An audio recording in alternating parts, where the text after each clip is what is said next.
샬롬 샬롬 샬롬 샬롬 샬롬. 하나님 사랑합니다. 여러분 주 안에서 사랑합니다. 시편 71편 말씀이죠. 1절에서 9절. 주께서 큰 일을 행하셨사오니 누가 주와 같으리까, 이렇게 말씀하고 있죠. 여호와여, 내가 주께 피하오니 내가 영원히 수치를 당하지 말게 하소서, 이렇게 시작합니다. 5절에는 주 여호와여, 주는 나의 소망이시오. 내가 어릴 때부터 신뢰한 이시라. 내가 모태에서부터 주를 의지하였으며 나의 어머니의 배에서부터 주께서 나를 택하셨사오니 나는 항상 주를 찬송하리이다. 성경에 나오는 위인들 가운데 누구보다도 전쟁을 많이 경험한 다윗은 적을 이기기 위해서 중요한 것이 무엇인지를 잘 아는 사람이었습니다. 물론 여러 가지 요인들이 있겠지만 무엇보다 적을 내려다볼 수 있는 높은 산성을 누가 차지하는가에 따라서 전쟁의 승패가 좌우됐다는 것을 또한 알고 있었겠죠. 그러나 시편 기자가 반드시 적을 이기기 위해서 고하던 산성이나 바위가 아니라 전쟁에 능하신 만군의 여호와 하나님만이 최상의 피난처이심을 체험적으로 깨닫게 됩니다.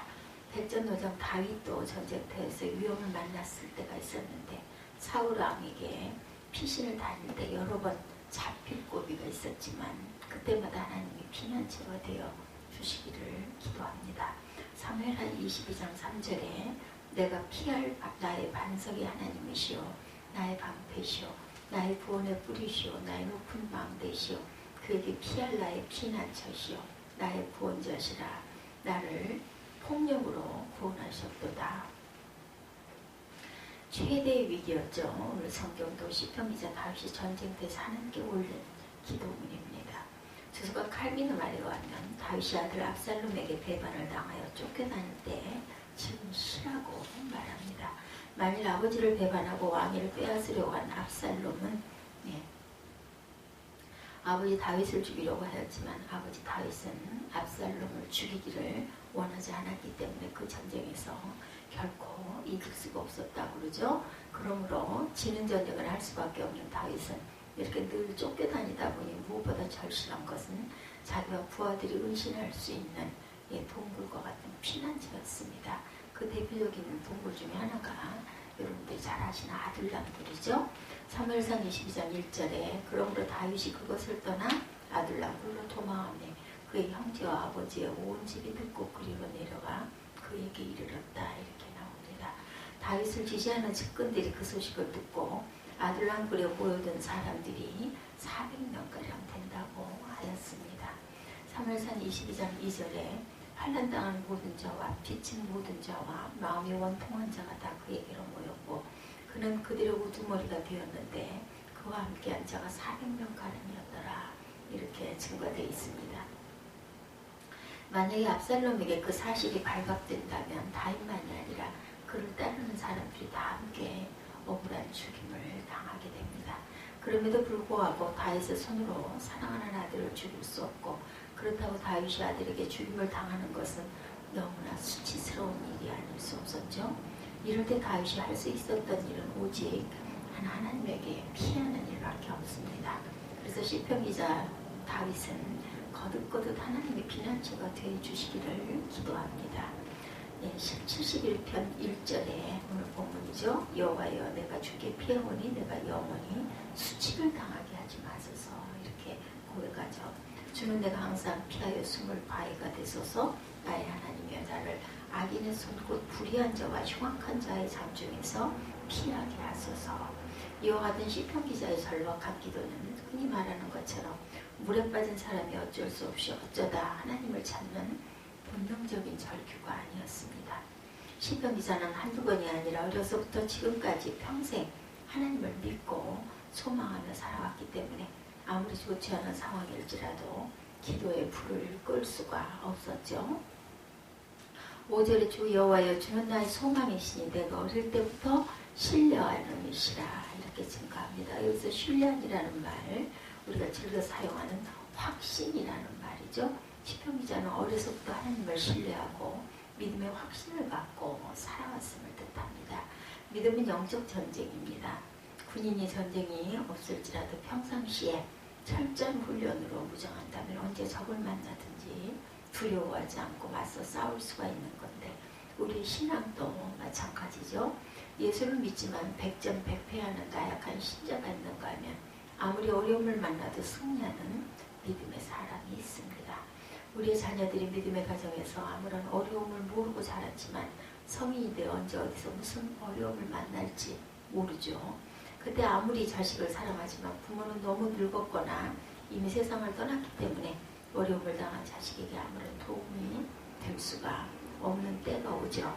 그러나 부모의 믿음을 계승한 자녀가 부모에게서 배운 대로 어려서부터 훈련을 받은 대로는 시편 기자처럼 여호와 하나님을 피난처로 삼고 기도로 어려움을 극복할 수 있도록 어려서부터 우리는 훈련을 시킵니다. 오늘 성경에서 시편 기자의 신앙 교육과 훈련은 이미 어머니 태에서부터 시작되었음을 알 수 있는데 그것이 바로 요즘 사람들이 말하는 태교이죠. 6절에 내가 모태에서부터 주를 의지하였으며 나의 어머니의 배에서부터 주께서 나를 택하셨사오니 나는 항상 주를 찬송하리다 이렇게 말씀합니다.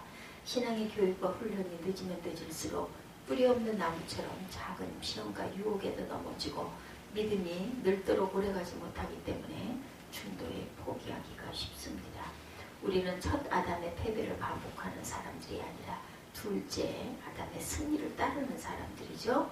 어려움이 몰아닥쳐도 포기하지 않는 기도는 마치 특공대가 무더운 여름과 추운 겨울을 가리지 않고 1년 내내 계속되는 고된 훈련을 반복하는 것처럼 믿음의 훈련도 어려서부터 장년이 되기까지 잘 나갈 때에도 일이 잘못될 때에도 변덕스럽지 않고 한결같은 마음으로 말씀과 기도의 훈련을 통해서 신앙의 내공을 쌓는 것이 자신의 힘으로 극복할 수 없는 환난 날을 대비하는 영적 우리의 그 무장입니다.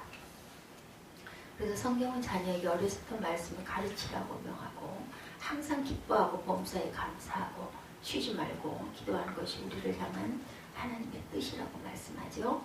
6절, 신명기 6장 7절이죠. 내 자녀에게 부지런히 가르치며 집에 앉았을 때든지 길을 갈 때든지 누워있을 때든지 일어날 때든지 말씀을 강론할 것이며 이렇게 증거합니다. 믿음의 사람이죠. 대부분의 사람들이 입으로는 믿는다고 하지만 머리로는 인간적인 가능성을 저울질하며 그 여부에 따라 믿음도 달라지는 경우가 많습니다. 그러나 다윗은 달랐죠. 현재의 상황이 어떻든지 하나님께서 이미 자신의 구원을 명령하셨다고 강하게 믿고 있습니다. 대단한 믿음입니다. 시편 기자도 그렇게 믿고 그렇게 기도했음에도 불구하고 시편 기자의 현실은 아무런 희망이 보이지를 않습니다. 매우 비관적인 상황만 계속되었기 때문에 원수들조차 시편 기자를 만만하게 보는 상황이었죠. 시편 10절입니다. 내 원수들이 내게 대하여 말하며 내 영혼을 엿보는 자들이 서로 꾀하여 이르기를 하나님이 그를 버리셨은즉 따라잡으라 건질 자가 없다 하오니 여기서 버리셨은즉이라는 말은 떠나다 저버리다 놓아주다 뜻의 완료형으로 누구도 이 상황을 바꾸기 어려운 완료 상태를 뜻하는 말입니다. 시편 기자의 부정적인 상황을 보고 원수들이 말하기를 하나님의 시편 기자를 버리셨다라고 말합니다. 그 이유는 하나님이 시편 기자를 버리지 않았다면 그 상황에서 시편 기자를 건지시지 않을 수 없으셨을 것인데 다윗이 고난에 처하도록 하나님께서 내버려 두신다. 이런 거죠. 사람이 강한 척하지만 말 한마디에 천국과 지옥을 오르내리기도 합니다.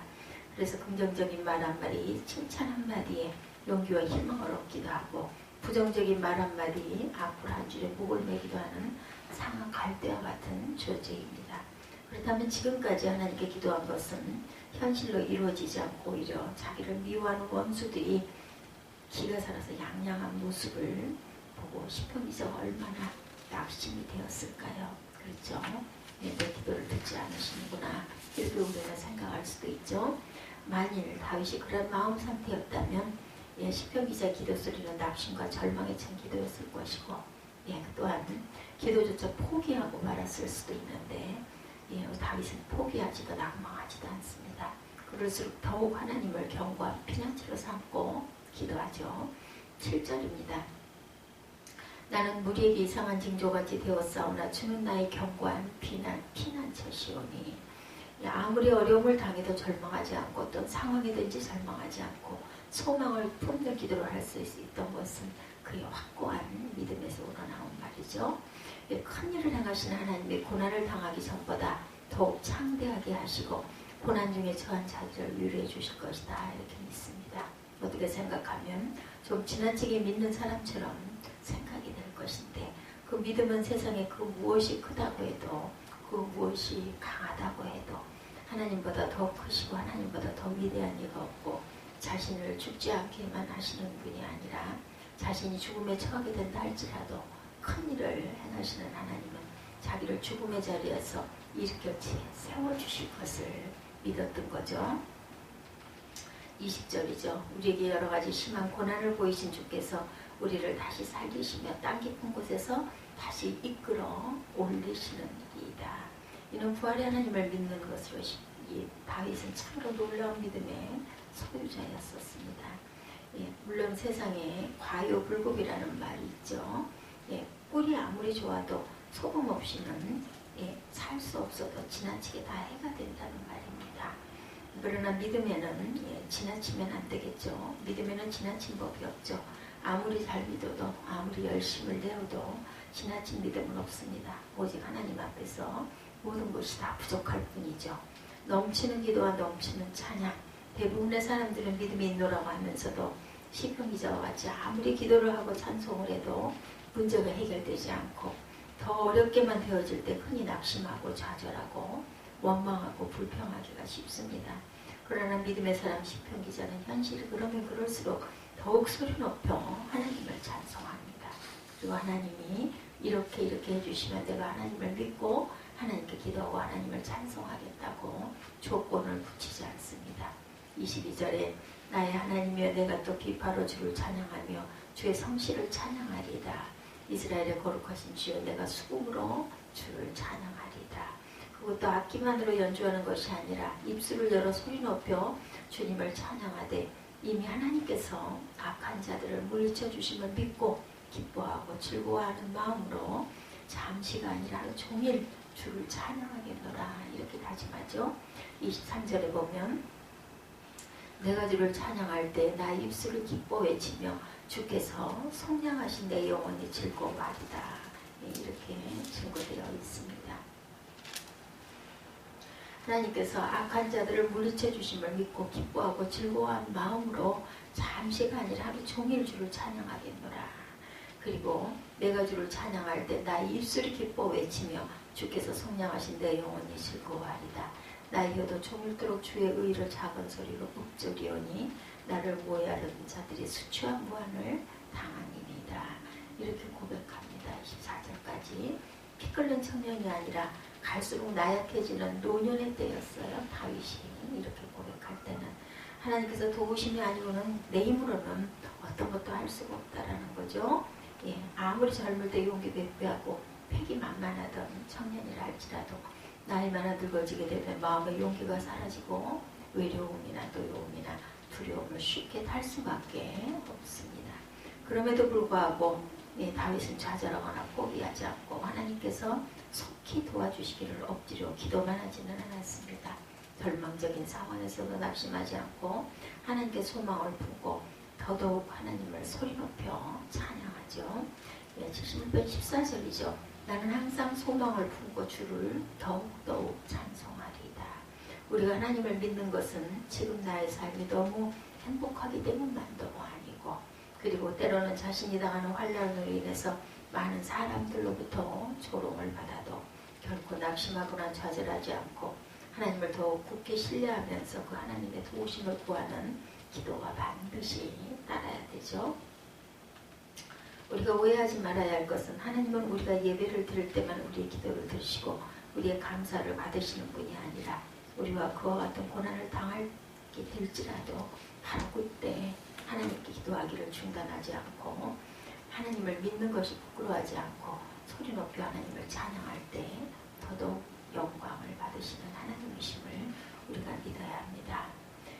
다윗은 어려서부터 하나님을 의지했죠. 이제 나이가 들어 과거를 돌이켜보면서 자신의 소망이 오직 주께 있고 현재에도 고난을 당하나 주께서 구원해 주실 것을 확신하면서 미래를 하나님께 맡깁니다. 18절이죠. 하나님이여 내가 늙어 백발이 될 때에도 나를 버리지 마시며 내가 주의 힘을 후대에 전하고 주의 능력을 장래의 모든 사람에게 전하기까지 나를 버리지 마소서. 우리가 하나님을 믿는 것은 지금 나의 삶이 너무 행복하기 때문만은 아닙니다. 때로는 자신이 당하는 환란으로 인해서 많은 사람들로부터 조롱을 받으면서도 결코 낙심하거나 좌절하지 않고 오히려 하나님을 더욱 굳게 신뢰하면서 그 하나님의 도우심을 구하는 기도가 반드시 따라야 되겠죠.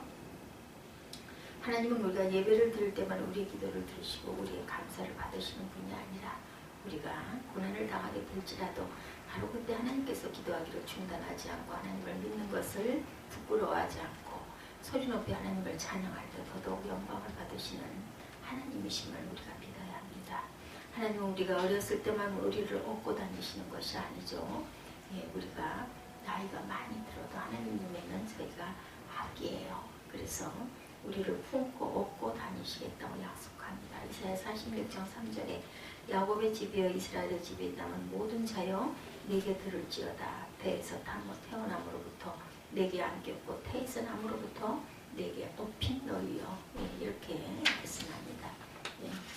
이사야 46장 4절에는 너희가 노년에 이르기까지 내가 그러하겠고 백발이 되기까지 내가 너희를 품을 것이라. 내가 지었은즉 내가 올 것이요 내가 품고 구하여 내리라. 이렇게 말씀합니다. 너무 늙어서 하나님을 섬길 수 없는 사람은 없습니다. 너무 늙어서 기도할 수 없는 경우도 없습니다. 나이가 우리로 하여금 어떤 신체적 활동을 멈추게 할지라도 하나님을 믿고 섬기는 일을 중단시킬 수가 없죠. 나이는 우리의 아름다움을 빼앗아가고 우리의 힘도 빼앗아가지만 우리 속에 있는 하나님의 사랑과 하나님의 은총은 빼앗을 수가 없죠. 21절이죠. 나를 더욱 창대하게 하시고 돌이키사 나를 위로하소서. 우리가 한평생 사는 동안 젊었을 때는 물론 늙고 백수가 될 때라도 이렇게 고백합니다. 우리가 교회에서만이 아니라 어느 곳에서든지 이렇게 다윗처럼 하나님께 기도하고 힘있게 찬양한다면 이것이 바로 오늘 하나님께 감사와 영광이 넘치는 승리의 삶이라는 것. 8절에 주를 찬송함과 주께 영광 돌림이 조밀토록 내 입에 가득하리다. 주께서 큰 일을 행하셨사오니 내가 찬양하리다. 우리는 이렇게 기도할 수가 있어야 되겠죠. 오늘도 주 안에서 승리하시는 하루 되시기를 주님의 이름으로 축복합니다. 기도하시겠습니다.